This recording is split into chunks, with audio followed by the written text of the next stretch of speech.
si vous avez la solution miracle, vous m'écrivez et vous me la donnez.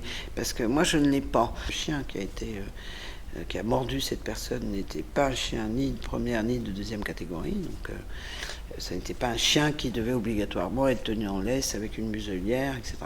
Donc, ce qui s'est passé est vraiment très regrettable. Maintenant, si quelqu'un a la solution miracle pour régler le problème de la présence de sans domicile fixe sur la place du Vieux Marché comme ailleurs, moi, je suis preneur. Pas un sujet facile. Je comprends que les commerçants soient excédés, qu'ils ne soient pas contents, mais on fait. Ce que je peux vous dire, c'est que les services de la ville, la police municipale, en complète coordination avec la police nationale, font le maximum sur ce secteur, comme sur l'ensemble du centre-ville de Rouen. Je montre mes muscles. Certains disent que je les montre trop, donc ça va faire un équilibre. Mais moi, je ne pense pas que Rouen soit SDF-friendly, comme vous dites. C'est un phénomène qui est bien plus important sur d'autres villes que la nôtre. Mais vous savez, je crois que il faut se garder de faire des raccourcis. On peut aborder ce problème, mais il faut l'aborder sous tous ses aspects.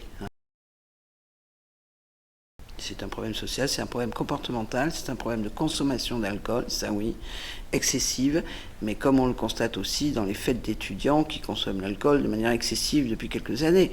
Donc voilà, il y a un vrai problème d'alcoolisation qu'il faut qu'on arrive à régler, mais on le règle collectivement, on le règle avec les commerçants, avec les forces de police, avec les habitants et avec les SDF eux-mêmes. Il y a une grosse action sociale qui est menée, pas seulement pour les SDF, mais aussi pour les SDF. Les structures d'accueil, d'hébergement, d'accompagnement, voilà, il y a énormément de choses qui sont faites sur la ville de Rouen, mais sur l'ensemble de l'action sociale sur cette ville, oui.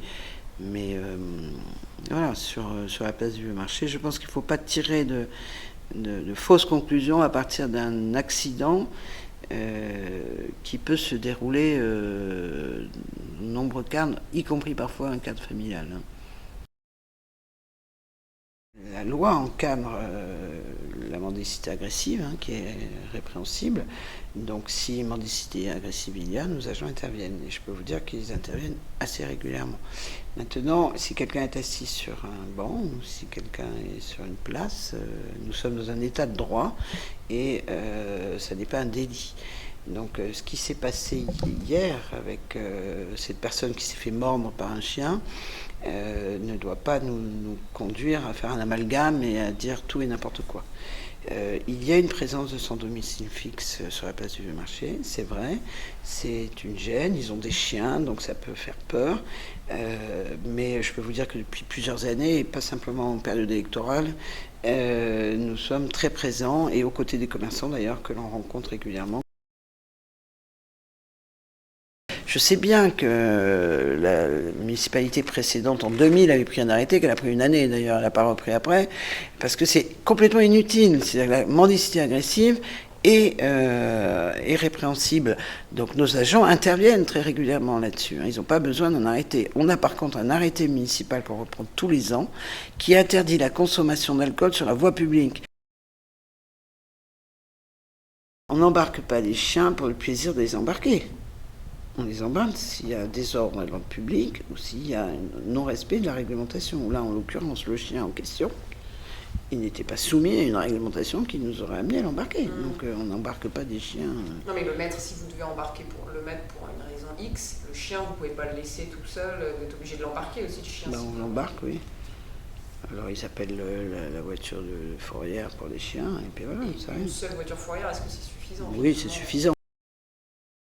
Je suis vraiment navré de ce qui s'est passé et qu'on continuera, et les services de la ville comme la police municipale continuera à être présente sur le terrain, période électorale ou pas. On le fait depuis le début des problèmes et on continuera. Voilà.